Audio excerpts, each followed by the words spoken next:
Hello, and welcome to Intimate Conversations, where we learn about the people and stories behind early music. I'm Sylvia L'Écuyer, and in today's episode, my guests are conductor Alexander Weimann and baritone Sumner Thompson, who will be in EMV and VCC's production of Handel's Messiah. Welcome, everyone. Alexander, when you prepare for the Messiah, what is the first thing you're thinking about? Because you have the choice of certain different instrumentation, the orchestra, and of course the soloist. So how do you start putting that piece together? It's a good question, and the answer may be a little disappointing because the process usually starts quite practical. So it's more about uh, establishing the date, finding the right venue, inviting the soloists. Those are the earliest steps in the process, actually. And then you think about the rehearsal venue, rehearsal schedule, and after all that is done, you actually get to look at the piece. And yeah, that's where the fun part starts, of course. And for me, one of the surprising things is that while I know the piece well and have first performed and then conducted it many times, um, I uh, I'm always surprised at the novelty of it and the fact that it feels like new and fresh to me. So that's the study. And then, of course, you get to the most fun part, which is realizing it with your colleagues and musicians. And that's the biggest mystery for me because uh, taking it off the shelf is one thing, and then taking the performance off the sheet is another one. But that piece has something in it that very few pieces have, actually, if any. Which is it creates its own reality in the moment where you perform and listen to Yeah. it, and it creates its own community. And yeah, that's still ahead of me for this year. And it has been like that for such a long time because, since Mm. 1742. Sumner, you also participate in that production every year with different groups, with different soloists. Uh, how do you approach your specific role? Because it's not like the passion, you're not representing one character, you're representing some affect, some emotion in the music. What is your role, the baritone, in that piece? Well, I mean, you're right. It's different for each piece. I mean, the first one you're starting off as this kind of fire and brimstone, Old Testament stuff, and you get to be kind of big and scary. Uh, and then but the people that walked in darkness, of course, is a very different affect. One of confusion or even wonderment or something like that, kind of amazement. And then you get a rage aria, the nations, and then the real kicker is the trumpet, the transformation Yeah. in trumpet shall sound, and that kind of, to me, sort of wraps up the whole story, in kind of this, it's not a terribly succinct aria, but it is economical. It is, there's a certain economy of means, and it really just, it so much depends on who you're doing it with, who the trumpet is, there are all these different things that you can kind of bounce off of. And it's different for every group, and different even within the same group. Every performance, is different, and which is what makes it so fantastic. You also perform in Baroque operas, and of course, you have this lyrical voice. So, what is the difference for you if you are in a Baroque opera or if you are in the Messiah? I mean, I kind of approach the style of singing the same. I mean, Handel's an operatic composer, and I think Messiah isn't any exception to that.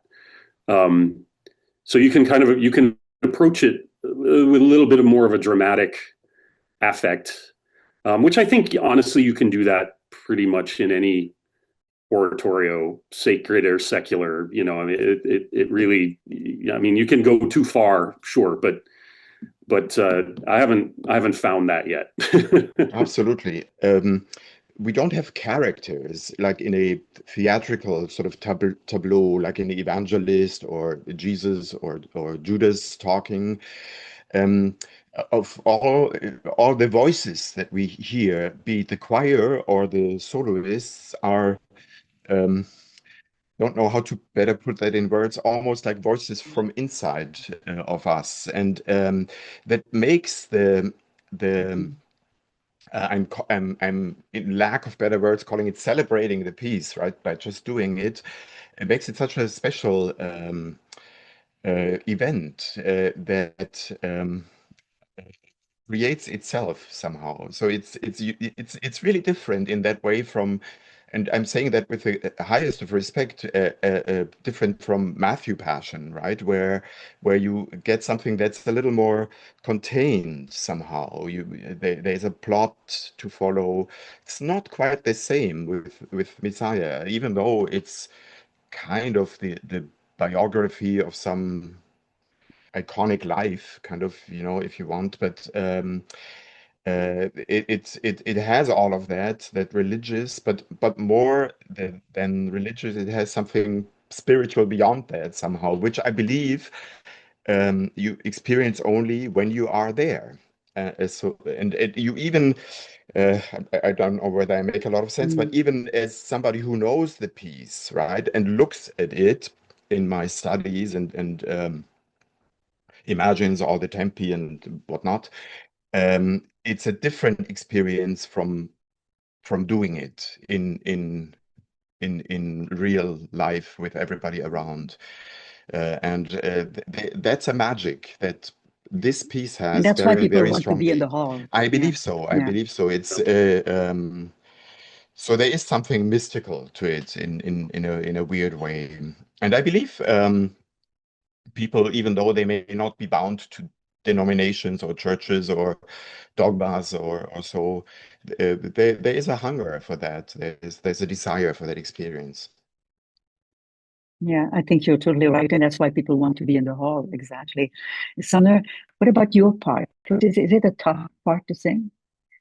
I don't find it particularly tough. I know other people do, but for me, it's set up perfectly because the low stuff is all at the beginning, and then the big high piece is at the very end, and so I can just kind of let the piece sort of warm up the voice and it just kind of rolls right into the high stuff. But I mean, I'm super comfortable with high, with the high, that tessitura. I find that easy.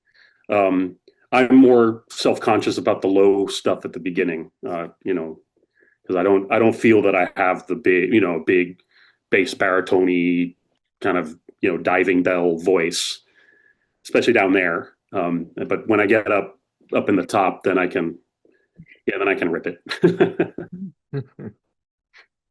You probably have sung it also with modern orchestras because now we have, of course, a baroque ensemble, which is something else. But I've seen, big, choir of 150 people and the big symphony orchestra. That must be very different. Yeah, it is. On pretty much every level. You don't have the same orchestral color, and the instruments are different. It's a half step higher, which can make it definitely feels different. It gives it a different kind of urgency, I think, by the end of it. Alexander, so you have this small ensemble and you have to find the right arrangement of instruments. What do you have for this specific performance, though? What kind of forces are in the instrument? So we decided to again go without oboes, which is Handel's original sort of setup, and a choir and orchestra size that would probably be quite similar to his first performance, complement. So that's a choir of around 25 people and a similar sized orchestra. Yeah, I mean, we have to find something that, of course, works in a hall like the Orpheum. I think it worked well last time we did it. It's of course a different experience from a modern symphony orchestra and a huge choir. And the piece is beautiful in every rendition you have, but uh, with smaller, as it were, forces, I don't think we take away from the magnitude or the magnificence of the piece. Um, in a certain way, you even gain in mobility, I guess you could call it, on nimbleness, and that sometimes helps the counterpoint and the polyphony of the fabric to come that to for that to come through a little more. And so while it in decibel maybe softer than versions that you have heard, I think in some ways it's even enhanced and provides a little more detail and all of those things. Yeah, More it's clarity, finally. more Yeah, yeah, clarity, yeah. clarity and a little more fabric or texture, I guess you would also you could call it. Mm. So much of this piece is choir, it's for once, and within those all of those choruses, um, uh, so much of it is fugal. It's really very contrapuntal. Therefore, it's quite hard for the not Yeah, not exactly. every piece is like that. Even I would say Bach's Matthew Passion is in a way easier for the choir, not the Johns, but it's uh, yeah, it's challenging, and you want to hear every voice and every aspect of the beautiful Yeah. journey every fugue takes. I was looking at the description of the first performances, and what you just described is very similar. Handel was himself at the keyboard and conducting. The number of choirs in the beginning was about 32. When you talk about 25, it's very, very similar. So we have the feeling that we will be recreating what happened in the first time. Sumner, how many messiahs are you singing this year? Is it something like you go and sing in different groups and you have to adapt with every different performance? Oh yeah. I think I'm doing Messiahs with three different groups this year, and all of them are baroque. All of them are period orchestra. Um, in fact, I can't remember. Well, I can remember the last time I sang with a modern symphony, and it was a long time ago, 15 years or something like that. So most of them I do are with period orchestras. So, I mean, it's a very familiar world. Do you remember your very first Messiah? I remember doing one of the arias, and this was a very, very long time ago, and I was still studying to be I was fancying being a countertenor. So I did, I think it was the A section of Despise It. And that was when I was in Atlanta, when I was still in undergrad. So, very, very early 90s. Interesting what you said. You're not the only baritone I know who also fancied being a countertenor. Yeah, there is kind of a strange meeting in there somewhere. Can you explain to me why? Because I've seen baritones all of a sudden having a CD done with the countertenor areas, and people like Andrew Shaw, goes in all those registers.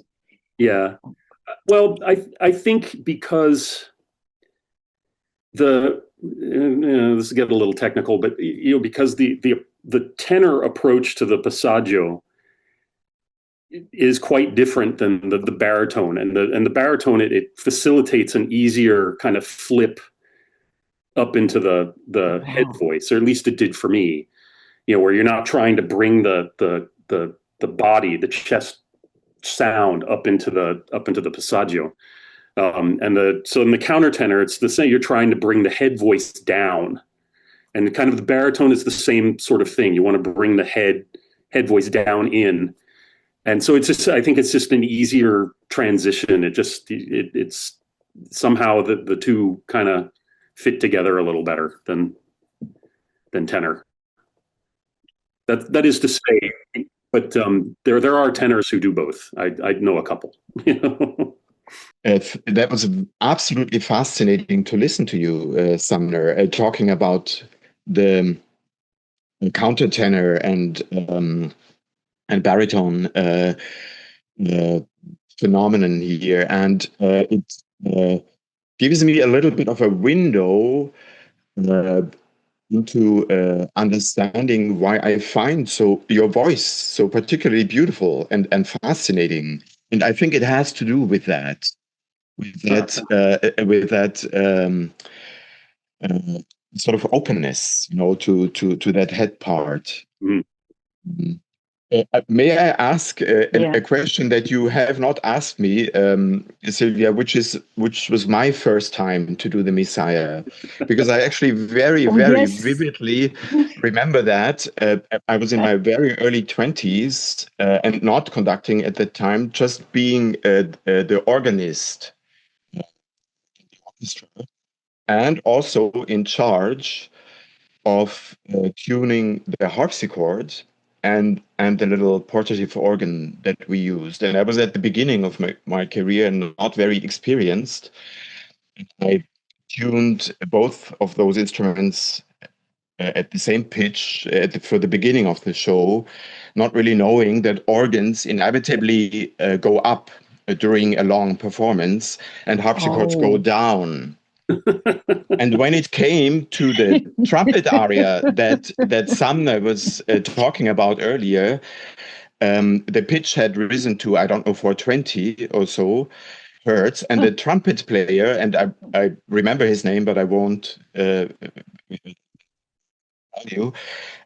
After the show, folded me. He came up to me and yelled at me for getting him into that position. And so it was very early in my career, and I still remember how frightened I was, and how disheartening in a way of an experience that would have been. Yeah, it's a tricky piece.